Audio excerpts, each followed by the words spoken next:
Greetings and welcome to Mount Olympus. I am Hercules Invictus, and today I'm here with the scholars from the Edge of Time, Nicholas Diak, Michele Brittany, and our executive producer who is resting.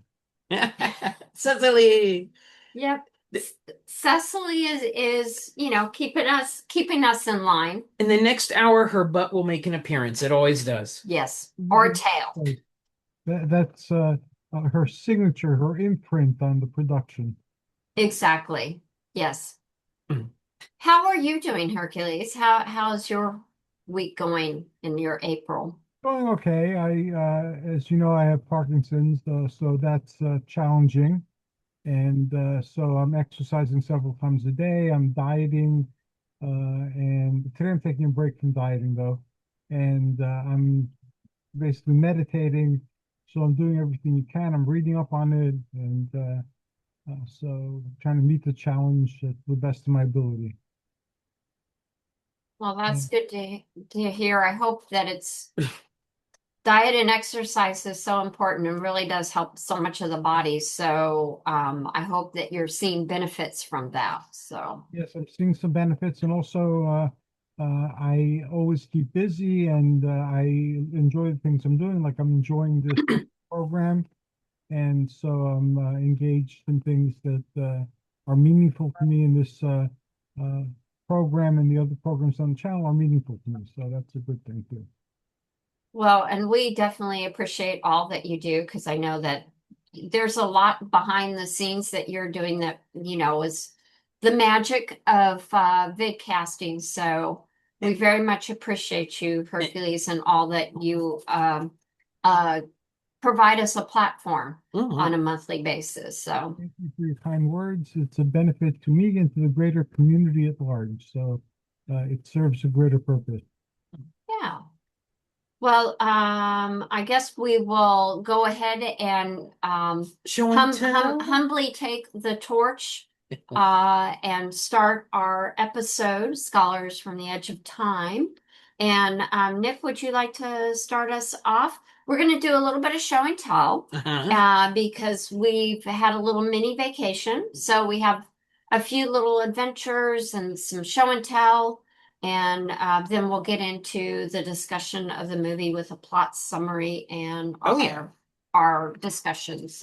I have multiple pages tonight, and guess what? 99% of it is positive. I'm not surprised. I'm not surprised. So, All right, so I guess the big thing is last week we took a little mini vacation. We went down to Tucson, and we had two little things to do in Tucson. We'll talk about the big one first. The whole reason we went down there is a Ray Harryhausen exhibit going on at the Museum of Miniatures. correct. And the exhibit has been going on since last fall and it ends next month. So we wanted to catch it because we like Ray Harryhausen stuff. And this exhibit had some of his props and miniatures on display. So we went there last Thursday. Yeah, and it's this is not derogatory, but it is a very small display, especially when you're reading the placards and it says that he has over 50,000 artifacts from the movies that he's done. So you really get a nice flavor and kind of highlights from his career. So they've done a very nice job curating. And if anything, it left us wanting to see even more. I know for me, I actually, I want to read up on him and, learn more about what he has done or had done in his career because it spans many decades and just the level of his craftsmanship is just utterly amazing. And so I'm kind of glad that we're doing the movie that we're doing tonight because it is full of practical effects and stuff. So. Oh, there's homages to Jason and the Argonauts, and probably by way of Army of Darkness, skeleton battle stuff. But so we've never been to this museum. We've only been to Tucson twice. This is our second time going. We drove down there. Michele drove us down there. So yeah, there's this museum. It's called the Museum of Miniatures. Correct. And it's mostly They're normal on display. What do you call like a museum that like the stuff they always have? So they do a really good representation of like doll houses, Yes. miniature rooms and things like that. So it's all miniature. Uh, Dollhouse doesn't really do it. They're models of homes that span from early examples from like the 1700s all the way to contemporary. And it's quite amazing. It really gives you a nice history of miniatures. It's a much more comprehensive world, and the amount of skill and talent to do these things was just, I was in awe. We really went there to see, as Ray Harryhausen, and we came away really impressed with the entire museum. It's definitely worth the time. I would say, yeah, the focus in the museum is probably miniature houses. Yeah. Both commercially made and handmade. So like they'll have like commercially made doll houses from the 1800s. So, but to us, it looks very antiquated, kind of, odd, but still very cool. To like custom huge ones. Like we saw this really big one that a person made over years using old cigar boxes and stuff. Wow. And some of them are done super ornate, some of them are very plain, but they all kind of I guess the other thing is not everything is to scale, because some of these miniatures are, people put them together themselves and they're using whatever they can find. So you might have a house that looks good, but like a little doggy inside of it that looks very like that doggy looks more like the size of a rat. But that's okay because it kind of gives, some of the placards were talking about like this gives insight into, how people viewed their homes back then and what was on hand and what a Parisian apartment in 1890 would look like and stuff. So some of these had electricity in it. Some of them, they took like stamps and made them look like paintings and whatnot. And it was just all over the map of from level of detail to complexity to just everything. So that was cool. But the Harryhausen exhibit was why we went. And if there was, I'll say the two downsides. The first downside is like Michele said, one of the cards said, the Harryhausen Foundation since like the 1980s has like accrued this vast treasure trove of his, miniatures and his props and stuff. And, what was on display, there was quite a bit on display, but it just seemed like a fraction. And maybe they were just showing us the best of the best or the creme de la creme, but we were definitely hankering for more. And then two, I think probably because we went so late in the exhibit's life, there just was not a lot of swag for sale. We like our swag. We like our swag. That one of our friends went and sent us a postcard from it, and it was a postcard that had a draft drawing from Jason and the Argonauts. I'm like, oh, that's cool. I'm gonna buy all those postcards. And of course, we get there's no more postcards, and so I deep down, I was hoping for like a Bubo, owl, like little clockwork miniature that you can wind up and it go. That would have been so cool. They didn't have anything like that. So the only thing I walked away with is like stickers and a magnet. And I'm not going to show them all, but this kind of give you an idea. Like oh, here we go, a Bubo magnet. That's a sticker. But they had like little stuff like that. So it's a something, but if there had been plushies, Michele would have bought those, put that stuff. Wouldn't a Bubo plushie have been really cute? Yeah. It's just, he's known for his miniatures, and there wasn't like the equivalent of let me buy a Kraken toy, come on. There used to be back in the early 1980s, there was a line of toys based on Jason Adams. I still might have Jason somewhere, but I remember there was the Kraken and there was Bubo the Owl and there was the son of Demeter, I forget what his name is, who was turned into a monster. Oh, yes. Yeah. Well, I think I've shown it before, but I do have a Talos statue that's in my Peplum library up there. But so, I mean, we have a something, but it'd be kind of cool to like, look, we're tourists. We like our swag. We like our stuff. We wanted loot, man. We wanted Harryhausen loot. But yeah. But anyway, some of the stuff we saw on display, there's really like two rooms, basically. There was a rotunda and then a side room. The rotunda had, I'd say, more of his sci-fi work. So it had like, Earth versus Flying Saucers. It came from beneath the sea. Um, the more atomic age stuff. So, they had, Mighty Joe Young. So, they had like the little puppet for the gorilla, and they had, um, a flying saucer. It came from beneath the sea. They had like a setup of like the wharf that it crashed through, and the squid body not squid, the octopus body, which we learned that the octopus only had 6 tentacles instead of 8. And we were able to count that during the movie. We watched So the we were movie. able to ascertain that it was true.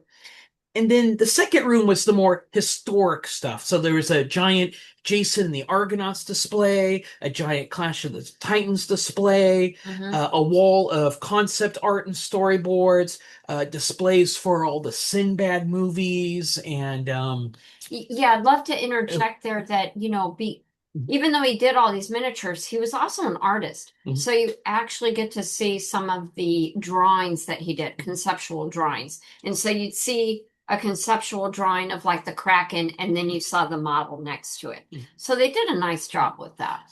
So we were so inspired by the exhibit that for our other podcast, our HP Lovecast podcast, we were originally going to watch one of the Doom movies, and that will tie into our discussion later. But we booted that. We'll talk about that later, because we instead watched It Came From Beneath the Sea, because, come on, giant octopus monster, it's Cthulhu.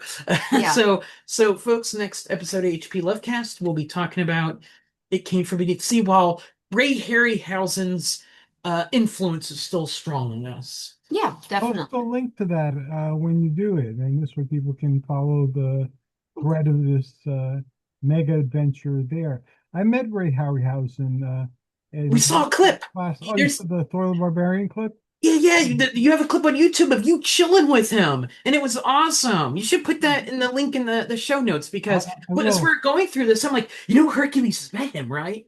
And I had forgotten. Yeah. Sorry. He was great, and he said that I asked him if he had everything to do over again, what would he do? And he said he'd learn how to better handle his money. Aww. And after he finished the interview with me, a helicopter came and took him to Skywalker Ranch. Oh, wow. So it was really, really cool. Very cool. The last thing, we took a lot of photos, and so we're going through our each respective photos. I'll probably be doing a post at my website going through the more sword and sandal centric photos I took, like of Clash of Titans and Jason the Argonauts. There was some Skellymen for Jason the Argonauts. I have to say that. So stay tuned for that as well, once we get that done. Show and tell others. Well, then afterwards, after we'd been fully Ray Harryhausened, we went to a giant bookstore and we got some loot. We went to Bookman's. So I guess we'll show off a couple relevant loots. The first one, found some peplum. I got 2 Goliath movies. Oh, awesome. Haven't watched these yet, so future, fodder to talk about. Goliath and the Barbarians and Goliath and the Vampires. Apparently the label that put this out just went bust a couple years ago, and their specialty was spaghetti westerns. Wild East. But yeah, they put out a couple Polichetti films and this one Peplum film. 2 Peplum film, I guess. And then you've probably seen this, Hercules, in your adventures. I thought it was awesome. This will be a fun read. A paperback of Space Gladiators. I think I had that somewhere downstairs. I don't doubt it. This must have crossed your path at some point. So as soon as I saw that, I'm like, I have to have it, because it's going to be amazingly bad and badly amazing. So I had to get it. So It's a paperback? It is a paperback, yeah, from the 70s or 80s or something. Oh yeah, side note, It Came From Beneath the Sea. So that's what we'll be talking about on our next episode of HP Lovecast. So, we just rewatched it, so had that as a prop there. But that was the 2 major swaggy things I got. So, Michele, what swag did you get? Well, I'm going to kind of combine, because we also one day last week, on Saturday, actually, we went over to Superstition Mountain. We went to some different museums as well as driving up Highway 88 going east. So we got some really beautiful vistas of the mountain range. A lot of chasms and canyons. Yeah, it was really beautiful. I can't even imagine, this is small in comparison to Grand Canyon, which we haven't been to yet. But I read a lot of different things, so I just kind of separated them in groups, and now not everything is pertinent to the show, and I'm just going to keep it brief. Anyway, so the first one is We'll Prescribe You a Cat. That's right. I actually haven't seen your loot, so this is the first time for me. Yeah, so this is about a doctor who, instead of prescribing medication, he prescribes a cat. That looks like Different kitty cats. So I've seen Ishida's books on different booktubers, so I definitely wanted to give that a go. A little more pertinent is Edgar Rice Burroughs' The War Chief, a very old paperback. So look, I've been trying to get a little bit of the Edgar Rice Burroughs books because I don't really have anything. And she likes Westerns. And I really like Westerns. So kind of following on the Westerns theme, I found at Bookman's, there is a journal called Arizona History. And so I grabbed an older copy to read and get an idea, the flavor and what they do. This particular issue talks about some different trials that occurred in Arizona during the 1880s, 1890s, I believe. So I think that'll be very interesting. The next one I have is Upstairs Girls. It's prostitution in the American West. Partly my interest in this is I have a great grandmother who, during divorce proceedings in early 1890s, it came out that she had been a prostitute. Scandalous. I know, scandalous in Nevada. And this looks like it's kind of a good book to give you kind of a flavor of what the women's lives were like back then. And I really, it's one of those voices that you really don't get a chance to hear and read about. So I thought that would be a good one. So those are kind of my Western. Then kind of getting into a little bit of history is The Remains of the Day. Oh, we've seen that movie. We've seen the movie. It has Anthony Hopkins. It has Emma Thompson and several other actors. He is a very prolific writer, Kazu Ishiguro. And I've always, since I've seen the movie, I've really wanted to read the book. And so I'm probably about a third of the way through that one already. Side note, a couple of his books have been adapted by Merchant Ivory, right? I think so. I think so. This is definitely one of them. And this is probably like one of the early ones. And he's, of course, gotten literary awards and things like that. The next one, and this is a little bit of a nostalgia pick. But when I was a little kid, I was very influenced by the miniseries Shogun that starred Richard Chamberlain. And I think many of us learned a little bit of Japanese when we watched that miniseries. And one especially. Yes. And there's been a resurgence because Hulu came out with their own series. So this has been kind of a bucket list read that I've wanted to do. So I have part 1 that I'm hoping to read at some point, maybe later this year. The other one is also kind of so this actually, this could get into the sword and sorcery and kind of sword and, there's a whatever genre out there of the Japanese samurai sorcery and stuff like that. So it kind of fits. This is an epic fantasy. It is called The Priory of Orange Tree. It's by Samantha Shannon. This is another book that I've been trying to find for quite a while. And it's kind of a retelling of St. George and his slaying of the dragon. So looking forward to that. And it's kind of periphery, fits. The last little section gets into horror. And I'm going to preempt this by saying, while this is kind of a retelling of St. George, I picked up T. Kingfisher's What Moves the Dead. And this is a retelling of Edgar Allan Poe's The House of Usher. Excellent book, excellent writing. I can't recommend this enough. Wait, hold And on. It's called What Moves the Dead? Yeah, a hand does. You walked into that one. But anyway, because I so enjoyed that, I did pick up another one of her books called The Twisted Ones. It is also a horror film or horror book. And I'm looking forward to reading that. I don't really know much about it. It's set, I think it's kind of a haunted house, but I'm not sure. But I thought, well, this will be an interesting read. So that's some of my additions to my own collection. That is impressive. Yeah. The Okay. range and the depth of what you have there is amazing. Yeah. So hopefully I'll be getting through some of this and things that I'll be able to kind of report on down the road. So anyway, that's me. That's me. Okay, let's get into it. We've got a lot to say about tonight's movie, and we might have to do a two-parter or something because no, you don't think so? Because I've got stuff to say. We'll get through it. We are talking about the 2025 Deathstalker. Ta-da! Just came out, fresh off the presses, basically. Been excited for this one. We got the comic over there. So here we go. Plot of Deathstalker 2025, not to be confused with 1980s Deathstalker, which is a different movie, but same thing.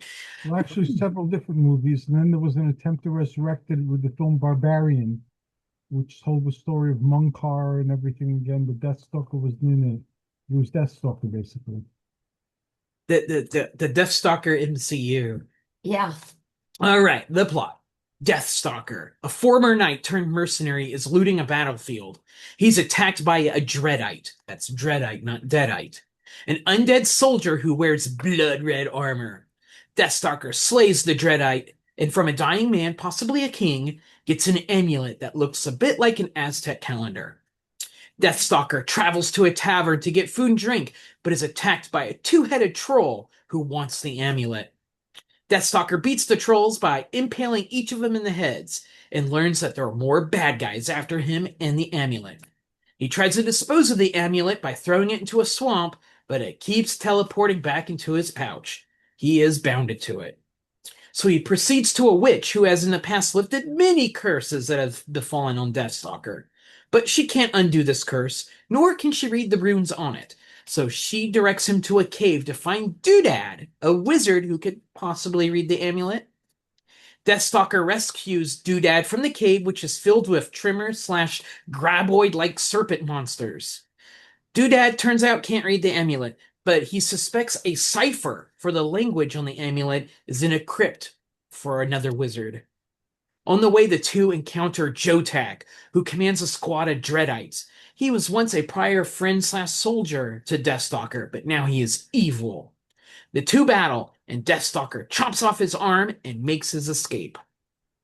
Doodad and Deathstalker visit the crypt, which is being used by agents of Necrominmon. That's Necrominmon, not Necronomicon. He's an evil sorcerer, and his agents are using the corpses from the crypt to resurrect them as Dreadites. As they infiltrate the crypt, they are joined by the thief Bizbrain. Doodad is able to find a scroll and start deciphering the amulet. The trio keep getting attacked by more and more monsters working for Necrominmon, such as a stone golem and a mummy. Eventually, Doodad is able to break the curse on the amulet, freeing Deathstalker. But Deathstalker is more heroic now, and he wants to continue the quest to stop Necrominmon. But while they camp, Brisbane steals the amulet and gives it to the Thieves Guild.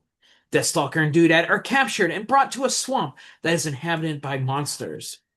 The Thieves Guild Queen is about to have Deathstalker executed, but the big swamp monsters rise up from the marsh and start slaying the thieves. But Doodad and Deathstalker win the monsters over by playing a flute and giving them hugs. That Deathstalker. was that, that was the oddest part of That the was It the was. best part. That was the best part. Well, we'll have to talk about That that. is one of my favorite parts of the film. Okay, so Deathstalker and Doodad eventually make it to the kingdom's prince to give him the amulet so they can save the world, but they're jerks about it and pay Deathstalker in stones. However, they get their comeuppance as Jortak and the Dreadites arrive and make quick work of everyone. Deathstalker and Jortak fight one-on-one, but Jortak pierces Deathstalker's heart with his bone spear from his possessed arm. He Mhm. takes Doodad and Brisbane captive, the amulet, and they make off to meet Necrominmon. I'm gonna Necrominmon. It sounds like you're purposely tongue twisting yourself to say Necronomicon. Anyway, They probably did that on purpose. yeah. Oh no, that's totally an homage to Evil Dead. So. Yeah. So Deathstalker, who's now dead, he is brought back to life by the swamp monsters he gave bro hugs to. He grabs a flying race head and flies to the ritual site where Necrominmon is summoning Saitor, a big evil being. But Deathstalker basically kills everyone, and he fishes a four-bladed sword, one, two, three, four-bladed sword out of a cauldron, 4.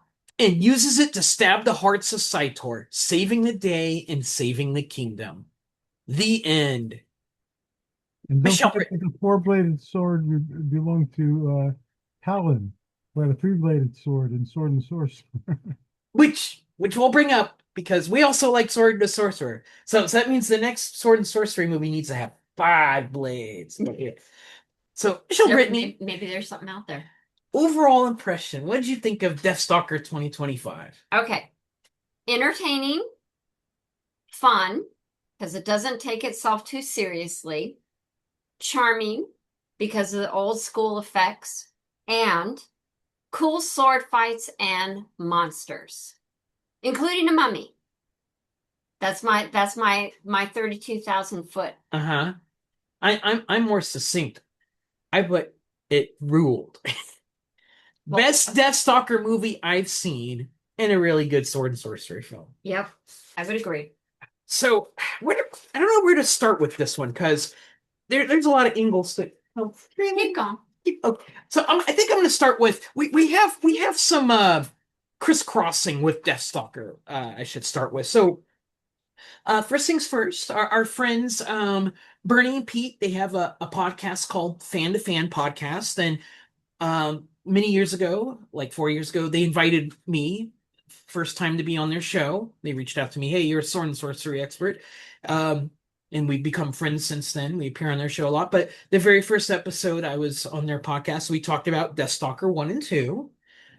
The producer, one of the producers of Deathstalker, his name is Josh Viola. We have worked with him back when we ran the Anne Radcliffe Academic Conference, which was a horror academic conference. He put out the souvenir book for StokerCon 2021, which was the Horror Writers Association conference that our conference was nestled in. But he has a publishing outlet, and so he edited and published the souvenir booklet, and we have an essay in this booklet talking about running the academic conference. So yeah, we've worked with him briefly a couple years ago, being a part of one of the books he put out, and he's kind of expanded his horizons, and he's doing more video game and movie work, and some of that movie work was helping produce Deathstalker. So so we have a professional connection to Deathstalker.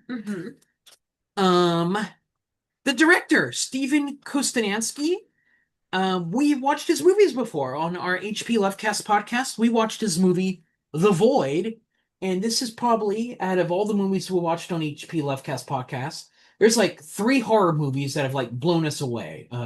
Underwater, The Vast of Night, and The Void. And we love The Void. This was a fantastic film, and so the director of The Void would go on to do Psycho Gorman, which we have not watched yet. But this movie, having watched Deathstalker and watching the trailers to Psycho Gorman, I could see like all the Dreadites in this look like the villain from Psycho Gorman. So so we are fans of the director for sure. And then finally, Daniel Bernhardt, the lead actor in this. Most people probably know him from Mystery Science Theater 3000 in the episode Future War. That's probably where I've seen him first. But he's basically an Olivier Gruner, but who doesn't play a cyborg or a mercenary in every film. Or Jean-Claude Van Damme.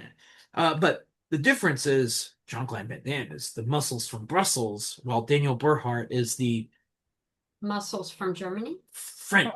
He's French. It's French. So, like, Oh, he's French. Yeah. Oh, okay. So he's My apologies. him and Gruner are like Oh, the same. like best buds. Yeah, Okay. in theory, they Because should they be best know friends. each other, of course. They should. They're anyway. Anyway, yeah. But a couple years ago, like 2 years ago, I think, on Scholars from Edge of Time, we talked about G2 Mortal Conquest, the Highlander knockoff that the lead actor from Deathstalker was the lead in that film. And if I recall, we liked the film. It had a couple, kind of silly moments, but if I recall, we kind of appreciated G2 Mortal Conquest. So Now, I don't know if you have in there about his choreography and his fighting knowledge. Did you? Daniel Bernhardt, he's mostly now like a stunt man, and he does stunt coordinating and stuff. So he's still doing things like big budget movies and stuff. So Did he do hardcore?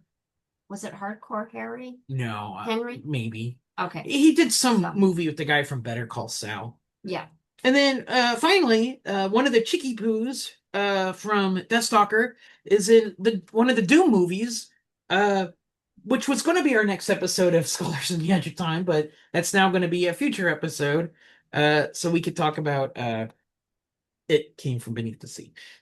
And then, of course, talking about original Deathstalker 1 and 2. I have not seen Deathstalker 3 or 4, so I've only seen 1, 2, and this one. So we have had a lot of crossover stuff with Deathstalker and the people behind it. Count also the Barbarian, because that was definitely Deathstalker. Munkar was in it, and even though they didn't use the term Deathstalker, they used the term the Barbarian. It was essentially the same movie. There was the powers, there was Munkar, there was the tournament. So it was the same movie with a slightly different focus. I don't think we've seen the Barbarians with the Barbarian twins, but I don't Singular. What's that? Singular, the Barbarian. Yeah, I don't think we've watched that one. I don't think I have. I don't know. So that is a to be watched, to be investigated. Yeah. All right. Where do you want to start? So I don't know. Well, I guess we'll start with genre stuff. Sword and sorcery stuff. Yep, sounds good. I would say this movie, I high level, the classic sword and sorcery movie genre, kind of died in the very early 90s. Post Lord of the Rings in the early 2000s, I think people wanted fantasy movies again, but they wanted high fantasy and not necessarily sword and sorcery. I think some really crappy fantasy movies came out that might be sword and sorcery adjacent, like the Dungeon Keeper movies or Dungeon Siege movies, which we've watched a few painfully. Deathstalker is like kind of, it stands out as, a true sword and sorcery film, and like a true purposeful good sword and sorcery film. Just I haven't even thought of in 2 decades. Yeah, it feels like the Deathstalker 2025 really like dug back into the roots of sword and sorcery. And I don't know what the budget is for this, I'd have to look, but I feel like they tried to take all the best type of things and then interject them into here. Let's see. This feels like an 80s sword and sorcery film made with today's, I'm going to say tech, but not necessarily, because this is not a CGI heavy film. There is some computer stuff. Like there's scenes of like colossuses battling the background, or blood effects that splatter against the camera. But this movie is mostly practical, like it would have been in the 80s. Not even green screen or blue screen. And even though some of it is very obvious, like the troll, you could see its face mask, or the pig-headed man, you see his mask, which is, a callback to Deathstalker 1 and 2, because they have the pig man eating a pig. I find it charming. Like there's like the little flying eyeball familiar. That was actually cool. Yeah. I felt, even though he's a bad guy, I kind of felt sad when Doodad casts a fireball on him and it singes him. It's obviously a puppet, but like we were watching it, and you even said like, that these puppets make me think of Dark Crystal. Mhm. And would you make a Dark Crystal today, or would you make a movie like Dark Crystal but CGI everything? And I think that that's initially when because I hadn't seen the trailer for it, I don't think. But when I saw the puppets, I was kind of like, oh, we have puppets. Yeah. And then so at first I was kind of like ambivalent about it, and then I was like, oh, this is actually really charming that they have more practical effects, and I think that's what sets it apart because they did a good job with it. They look the people that worked on this film obviously are passionate about the genre, but they also they're very skilled, and they put it together, and it looks good. It's definitely a lower budget film, but it looks higher budget than it is. Yeah. And I think one of the reasons for that is all like kind of the small things it does in the film, like that probably take no budget to do. Like for example, lighting a torch, Deathstalker just like snaps his fingers and a torch lights, which, that's probably a very easy effect to do, but it adds a little extra flair. Another kind of thing it does is a more low budget 80s sword and sorcery / sword and sandal film, your strongman character would face the most of the movie, fighting hordes of like nameless, nondescript guards or henchmen or soldiers and stuff. While this film, like every encounter is with someone who is unique, from Yes. Jortak to the Golem to the Mummy. It's almost like an action figure line in a way. So everything is named and stands out and kind of special instead of nondescript. And this is all stuff that we've talked about in the past of like how do you make a movie more flavorful when it's definitely under budget. And this is one of the ways you do it, I think. And so everything is more memorable in this film because everything has a little oomph that makes it stand out a little bit. Yeah, I would agree with that. That was something I was thinking is that, like you said, instead of nameless or just, a carbon copy of things, each villain does stand out, and it's part of helping to progress the hero's journey that Deathstalker goes on, but also Brisbane and Doodad, because even though they're sidekicks, they also have their own unique traits, so they're not just kind of cut out. I really felt like I was invested in these different characters, and even the villains, tend to be kind of throwaway. Like you said, each one is memorable. I won't forget the mummy, obviously, because I love Egyptian stuff, but even the Dreadites were interesting and kind of reminded me of the guy in Hellraiser. See, I was when he thinking was- of Dracula, Francis Oh, Ford but he Coppola's was Dracula, Dracula's- the red armor. The red armor, that would also fit. But, and I think that's what's kind of nice about the film too, is competent, but you also have these villains, and they give nice little nods to earlier films. And so you just feel more invested and more interested in the movie because they took time. It wasn't just slap it together and do kind of the B-rated type sword and sorcery film. And it's more than just homage. There's definitely homage here, but they do twist it to make it its own thing. Like the Golem it fights. The Golem has this feature where its face flips around and becomes another face. For all purposes, that is many head. I forget his name. There's a He-Man character that does He-Man, this. yes. Yeah, That was based on a He-Man character. I listened to some of the behind the scenes features. That was based on the He-Man character. I can see that because once he popped on the screen, I'm like that I've seen that as a cartoon character before, and it's a He-Man character. This movie's very He-Manish at times. Going a little deeper, I was actually thinking of the Puppet Master because there is a puppet in the Puppet Master series that has the faces that change. Yeah. And I felt like this Golem did that too. Sometimes he had like glowing eyes and other times he didn't. But anyway. He did with the comic book too. He did the same thing in the comic book with I remember he paid homage to Conquest, which is the naked woman with the mask and the werewolf type of creatures that she was commanding. So they did that a lot in the movie as well. So more kind of sword and sorcery stuff. Daniel Bernhardt, himself, he's not like a traditional strongman. He's more of a in line with like the neo-peplum, agile kind of life character. Like the John Carter, the Russell Crowe from Gladiator, even the new Gladiator and stuff. Singer from Beastmaster. He's not huge and beefy like Arnie, but yes, more agile.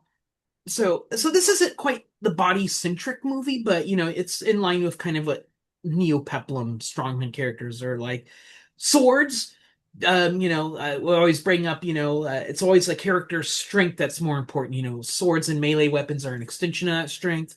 Again, I wouldn't really call Daniel Bernhardt strong. He's a martial artist, but swords are disposable. He goes through them like Kleenex. I think he goes through 4 different swords in this film, which I appreciate. He's not beholden to one. He loses them all the time and picks up another one. In fact, he even makes a joke. He takes Jortek's sword at one point. He's like, "No, you can't have your sword back." And the funny thing is, he loses that sword too. And it's not until the end that he picks up another sword that has like a skeleton rib cage on it that he just pushes off.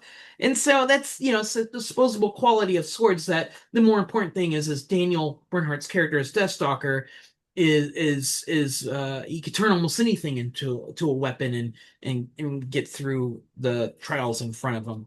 Well, and I think it shows his versatility Yes. because if you are at all into swords and know different kinds, they have different weights and balances, and the fact that Deathstalker is able to take any weapon and use it to his advantage, I think shows a lot of versatility and a lot. He's much more interesting, I think, as a result. I think one of the sword and sorcery subverted tropes in this is his companion mount. A lot of fantasy and sword and sorcery films, the main character has a mount, and it's a named mount. They've done many adventures together. It's well trained, Witcher and Roach, something like that. That was one I brought up. I was like, oh, that's just like Witcher and Roach. They have that kind of relationship. But you also have like Never-Ending Story. You have the kid and the horse that gets sucked into the swamp, and of course that's the saddest thing. Oh my God, I cried. Yeah. Okay. But in this movie, the horse, they come to a spooky cave, and the horse is like, "Screw this noise, I'm out of here." And he leaves the entire movie. It's not like you never see that horse again. It's not like he stepped away to let Deathstalker do his thing and then come back. He's like exit stage left. So the rest of the movie, Deathstalker is on foot, are carrying Doodad on his back like Luke Skywalker carries Yoda. Yes. And so I thought that was hilarious. Mm-hmm. And then it comes down to at the very end of the film, he has no mount. He has to get to Necro-Minmon, and the movie pulls out its Chekhov's gun. This Wrath Head comes out of nowhere. Well, prior in the movie, Doodad summons this Wrath Head that to attack the Dreadites, and it does a terrible job of it and just scoots. And I'm like, and I tell Michele, I know that's going to show up again later. It's Chekhov's gun. So the Wrath Head does show up later, and the Deathstalker uses it to fly to Necronimon, and of course I'm thinking that's the end of Clash of Titans. Instead of riding the Pegasus to the final battle, he's holding on to an Evil Dead monster instead. So I got a kick out of that. The movie, as we were watching it, we were like, this movie is 50% Evil Dead. I was actually shocked at how much Evil Dead is in this film. Dreadites, the Deadites, Necro-Minmon. It's gory as heck, but not like Dead Alive gory, but like funny gory, like Army of Darkness gory. And it's funny gore, not that I'm advocating something like that, but like Deathstalker hacks off so many limbs and heads and rips people's heads off. And it's not like really if they're CGI, it's only used as touch up because it looks good. It's very, in a way, It's very Akira Kurosawa-ish. That's right. I'm comparing Deathstalker to Akira Kurosawa because he kind of pioneered that whole samurai lopping an arm off and an ungodly amount of blood coming out. It's at that level. Yeah, and I think the practical effects that they use here, which is 95% of the movie, that they utilize the practical effects. We got a wildcat. I think also make this a more charming film and make it better as a result because they took time with practical effects. I think that made a big difference. And on the subject of practical effects are the swamp monsters. I love that scene in the film. It came out of nowhere. It's a sword and sorcery film where one of the encounters is solved without violence, which is a total 180 from what they do. And the funny thing is the lead up to it is Doodad is sitting in this cart saying, "Oh, we're going into the swamp inhabited by these monsters who don't know the charm of music or the embrace of a hug." And what it sounds like is it sounds like flavor text that a dungeon master would give to his players as they're entering a dungeon. So it's just kind of like silly. But no, And it's you're not thinking like it's going to have any sort of bearing. No, what he says is exactly what happens. Yeah. It's not just flavor text. That's exactly what you needed to do. You needed to charm the monsters of music and give them bro hugs. And in fact, I'm like, he should be hugging all of them. He only hugs one. He only hugs one. He really looks over. And Doodad, who's voiced by Peyton Oswalt, is really fun. Because Doodad is like looking at Deathstalker like, yeah, you need to hug him. Yeah. And Deathstalker is looking at him like, really? And is like, mm-hmm. But he goes in for the hug and he's like, okay, this isn't so bad. He almost seems to enjoy it after a few moments while his head's on a some sort of skeleton head or something like that, and you're like, okay, this should be a real turnoff. And yet he starts. You can actually see him kind of settle in, and then Doodad says, "Deathstar, we can go. We can go." Oh, really? Oh, okay. Like he's disappointed that they have to leave. Like he needed the bro hug as much as the monster you did. need affirmation, you know? You do. In a way, it also makes me think of Fight Club, where Edward Norton goes to hug Meatloaf, and he's between the Meatloaf's kind of rotund in this film, and he just goes in for it and just opens up. So I like the swamp scene. I thought that was a great kind of inversion of trope. And another inversion of tropes is when the cowardly prince pays Deathstalker in rocks. We have watched so many sword and sorcery films where the mercenary character comes up and is like, I need payment. In fact, one of the recent ones we watched, the warrior and the sorceress, the one with Carradine. He's going again, Kurosawa. That movie is Yojimbo, I think it was. But anyway, he's going between the two factions, and there's like, give me, $50 or whatever. That they just toss a bag of money, and he's going, And I think even you commented, it's like, how do you know how much is in there? It could be any amount. And that's kind of a genre trope. You just throw the bag of money. It's just ready to go, and the character takes it. In this one, they throw the bag of money, and he doesn't accept it. He opens up and says, "These are rocks." And they're like, "Yeah." And he's like, "Are these ordinary rocks? Because of course in this world, maybe they're magical rocks.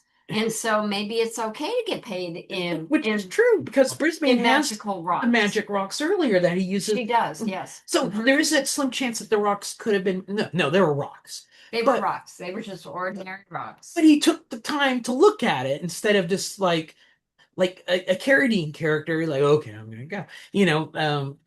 I kind of again a little subversion on the genre of they actually check their money. Well, and I think that also shows that they're passionate about this particular genre. They took the time. Well, yes, this would be, well, what do we always see? Well, how can we subvert that into something a little different? And you see that time and time again throughout the movie. Soundtrack, power metal is awesome. And I want to say this because, there's a relationship between heavy metal and sword and sorcery. Yeah. I think of the music video to Dio's Holy Diver, which, side note, the beginning of the first Deathstalker is very much, they're like in a church covered in fog. That's Holy Diver. The weird thing is heavy metal has been open about its appreciation of sword and sorcery. So lots of heavy metal out there has, Tolkien influences or covers that are influenced by black metal or not black metal, by, fantasy or whatnot. So it's been, the music has taken in the sword and sorcery, not so often the other way around. There's not too much sword and sorcery that brings in the heavy metal elements, and which I kind of get, because they're going for a fantasy feel, so it doesn't make sense to have, raging guitars or something, I guess. I don't know. Except this movie says, the heck with that, we're going full, power metal here. And they do. And it's awesome to hear some guitar riffs, which Slash, who wrote the comic, is contributing to, and the Thieves Guild Queen also did and stuff. But they embrace, the only other kind of sword and sorcery movie I think that embraces the heavy metal aesthetic is the Nick Cage film Mandy, and that's more of an acid sword and sorcery film. Yeah, I definitely felt flavors of Mandy. I was thinking about that as we were listening to some of the different music, especially the end credit music, which is their theme song. So the music, they went full heavy metal. Yeah. And with flares of, traditional, heroic music. And yes, again, all the type of music that you would have heard in 80s sword and sorcery. But in a Spinal Tap fashion, crank to 11. Yes. I think it doesn't say on IMDb, but I am certain that some of the flashback sequences in this film uses footage from Deathstalker 1 and 2. Yes, it does. That's what I thought. It looked like it, like the ending battles of Deathstalker 1 and 2. I'm like, they're reusing that for this. And so, nice to have, some original Deathstalker stuff to it. I'm going to be honest, I'm not the biggest fan of Deathstalker 1. It has a little too much raping action in it for me. And I do not like Deathstalker 2 at all. I loathe that film. And I feel bad about that because I know those two films are kind of cornerstones of 80s sword and sorcery. Deathstalker 2, I feel like it's a movie that laughs at me instead of me with it, which I think this Deathstalker does the comedy right. I'm laughing with the film. Oh yeah, and there was many times last night when we were watching it that you were chuckling and oh, that's great. Yeah. But nudity, Deathstalker 1 is a nude fest. This movie goes the gore route. There isn't any like sexuality in this film, and the only nudity I can remember is I think one of the swamp monsters has a pair of female breasts coming out of it. So, there's not a lot of women in this film. I think there's only two, the Thieves Guild Queen and Brisbane, and they're not like really sexualized women. They're thieves, Yeah, I even have that noted that none of the characters were overly sexualized. It's not like even the, that male gaze or the female gaze really is not really taken into account and played up in the movie. It really depends more on storytelling, character development, the inclusion of a variety of monsters as well as the hero's journey. This movie, to me, especially with its villains, because again, each villain feels like it could be a He-Man figure. This movie really felt like not just like an 80s sword and sorcery film. It really felt like it's a cartoon, like an adult cartoon in a way. And so hence it's less on the sexy side and more on the action side. There's that thing like He-Man didn't really do a lot of violence. He usually instead of using a sword to cut down a tree, he would do something else. It's like, let's do that, but actually make it violent. That's what I kind of feel like. Really, there's only 1.5 things I did not like about the film, and they are very superficial. I really like Deathstalker, this one. And they're very superficial things. So the first one is, I didn't like Daniel Bernhardt's wig.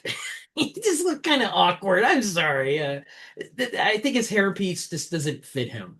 But I get over that quick. So it's just one of those things that just didn't quite line up. And I don't really know how you could kind of go around that. It's kind of like when we talked about Clash of the Titans and how Sam Worthington did not have hair like everybody else, so he really stood out. I think that Which is weird because I was okay with that. You took great offense to that. I did. And I think this movie's kind of flip-flop for that one. Yeah, I didn't have any. Yeah, I was like, yeah, it's a wig, Yeah. but I got over it quickly, so I wasn't too bothered about that. The other thing is the hero's journey aspect of it. And this is one I'm just kind of on the fence about. I think they made Deathstalker a hero too quickly. Because, especially in comparison to the original Deathstalkers, Deathstalker is kind of, to me, a very mercenary character. He's supposed to be very selfish, very for himself. And, the movie introduces him in this. He's looting corpses, to sell later. And dying. Yeah. While they're in their death throes. He doesn't have any problem grabbing the rings while they're still like not quite dead yet. And he And wants. I hate to intrude, but we're gonna have to wrap up tonight's conversation. Oh, okay. I knew it. Mm. To wrap up, Deathstalker 2025 rules. 2 thumbs up, and highly enjoyed it. Yeah, I would say definitely watch it. It's a fun movie, and I'm wondering, hopefully they'll do a sequel. Would be kind of fun if they did another one. I think they nailed it. Yeah. Bring back filmic sword and sorcery. Literature sword and sorcery is back. Bring back filmic version now. Yeah. And with that, we'll pass the torch back to you, Hercules. How can people reach you and enter the universes that you open the doors to? Go for it. NickDiak.com. Best place to get to both of us. I have my writings there. I'm constantly updating. My social media's there. Links to her social media and her YouTubes are there. All the vidcasts that we are and podcasts that we do, like with you, all there. So NickDiak.com is the perfect gateway to see what's going on in our worlds. Yep, we'll leave it at that. Thank you both very much. Athena and I watched Deathstalker. We enjoyed it greatly. The only criticism I had of it was it had no needless nudity, which 80s science fiction films it had nudity for no reason in them. So if it was truly a homage to that genre, I feel even if they stuck in 2 or 3 seconds of unnecessary nudity would have honored the genre a little bit more. But I'm looking forward to sequels as well. I love the comic book as well. Yeah. Thank you so very much. You guys are awesome. And I'm glad you shared your adventures with us. Well, we'll see you next month, sir. We hope you feel good, and we'll talk to you a little bit later. And thanks, everyone, for listening. Thank you. Now let me see if I can find the buttons to press. Push the button, Frank. Here it is.